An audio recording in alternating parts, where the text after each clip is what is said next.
प्रेम क्या है मैं बताता हूँ, सुनिएगा। कि प्रेम से डुबोया गया फूल गर्म पानी में तो पराग को सुगंधित इत्र बनना पड़ा।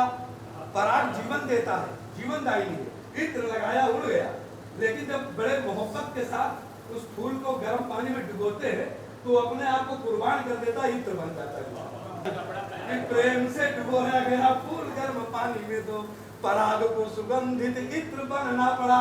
मोर ध्वज ने किया था प्रेम सूत्र से तो आरा, पीठ पे चला प्राणी विचित्र बनना पड़ा।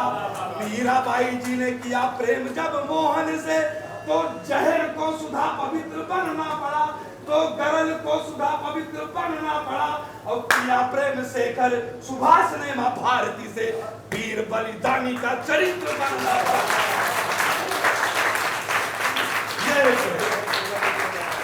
देखो इसी तरह मंत्र सुनना भाई, संख्या बल पर कोई काम नहीं होता, ध्यान रखना।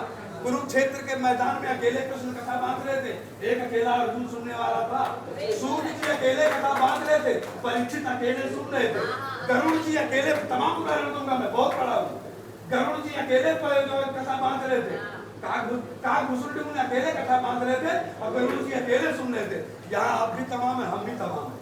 क्या कहने का मतलब, संख्या बल पर कोई काम नहीं, ऐसे उल्लास के साथ गड़गड़ाहट में तालियों के साथ सुनना, आनंद आएगा हमको भी और आपको भी। हालांकि ये अपना एक नया अनुभव है कानपुर में आकर के। मुझे लगता है कि संख्या भले कम हो लेकिन अच्छे लोग हैं, सुनने वाले लोग हैं। कहने का मतलब हमको कभी गुरु गोविंद सिंह ने कहा था 1.25 लाख से एक चिड़ियते में बात करवाऊं, तब गोविंद सिंह नाम का हूं। मुझे हजारों की भीड़ आप में नजर आ रही है, इसलिए पूरे उल्लास से सुनना। मैं 4 पंक्तियां और निवेदित करता हूँ, सुनिएगा। 4 पंक्तियां पढ़ता हूँ, नौजवानों की वकालत करता हूँ। मैं कभी होने के साथ साथ एक छोटा सा वकील भी, वकालत भी अच्छी कर लेता हूँ। एक बार उन्नाव के एकदम से मेरी बात चल रही थी, उन्होंने कहा चौहान देश की जवानी भटक गई है, प्यार और मनोहार में डूबी है। हमने कहा महोदय मैं आपकी बात से सहमत नहीं हूँ। माना कि इस पूरे पंडाल में आसाराम बैठे हैं, लेकिन कोने में कहीं स्वामी विवेकानंद भी बैठे हुए। तब मैंने 4 पंक्तियां इन बच्चों की वकालत की। अगर मजा आ जाए तो जोरदार तालियों से अभिनंदन करना। सुनना कि दिखते हैं तिरछे नयन जब नायिका के, अंतस को पावन कहानी सूझ जाती है। कि दिखते हैं तिरछे नयन जब नायिका के, अंतस को पावन कहानी सूझ जाती है।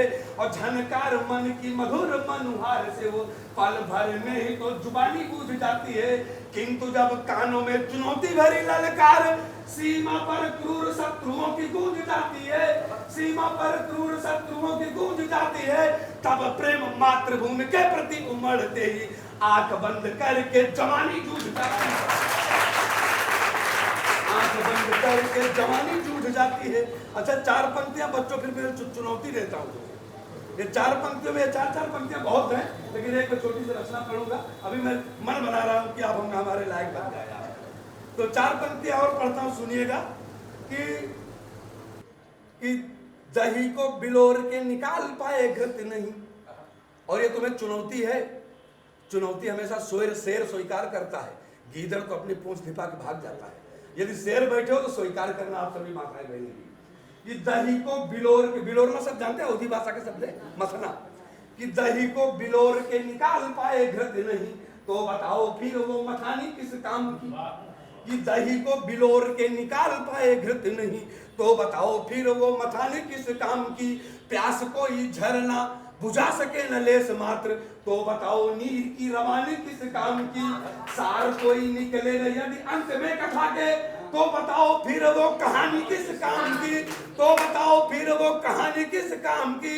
और देश के किसी भी काम में आ सके न यदि आप, तो बताओ फिर जिंदगानी किस काम की। और पढ़ो, मजा आ रहा है, और पढ़ो भी ऐसे। अच्छा फिर 4 पंक्तियों बर्दाश्त करो, सुनो। ये भारतवर्ष है, यहाँ के बेटे हमेशा बहादुर रहे, ध्यान रखना। कुछ गलतियां मेरी रही, कुछ मेरी नैतिक गलतियां रही, जिसके लिए हम गुलाम हुए, वरना कभी गुलाम नहीं होते। इसका प्रमाण आपके बच्चे मुझे देते हैं। कारगिल का युद्ध चल रहा था, एक हाथ में मौजा आग उगल रही थी, दूसरे हाथ में तिरंगा था। और था तिरंगा, एक मैं कह नहीं रहा हूं, वास्तव में तिरंगा था। एक हाथ से वो सूरवीर जो बंदूक चलाते थे, दोनों हाथ का प्रयोग होता है, लेकिन एक हाथ से मौजा आग उगल रही थी, दोनों हाथ में तिरंगा था। और तब आगे बढ़ता जा रहा था अपने लक्ष्य की तरफ, तब तक एक गोली दाहिने कंधे को छेद की निकल जाती है। वो भारत माँ की जय बोलता है और फिर आग उगलता है। जो 4 से दुश्मन बचे तो उनको भी भून देता है, लेकिन उसमें 2-3 कहीं शत्रु और बच गए थे। तब तक कई गोलियां उसके शरीर में उतर जाती है, फिर भी वो गिरा नहीं। जो 2-4 जिनने गोलियों से छेदा था उनको भी मौत के घाट उतारा। तब माँ भारती की चिमटा में सोया, उसका नाम होता कैप्टन। और उस सूरवीर बेटे का नाम था कैप्टन मनोज पांडे।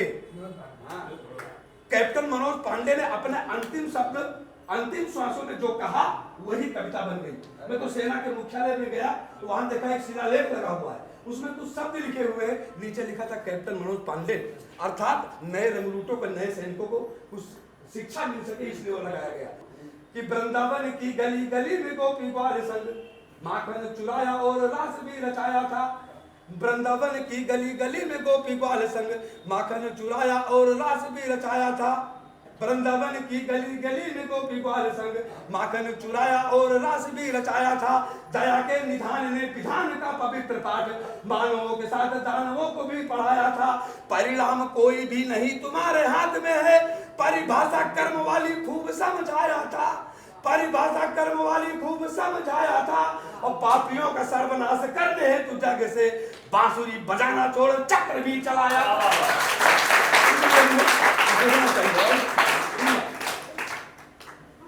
मैं कैप्टन मनोज पांडे को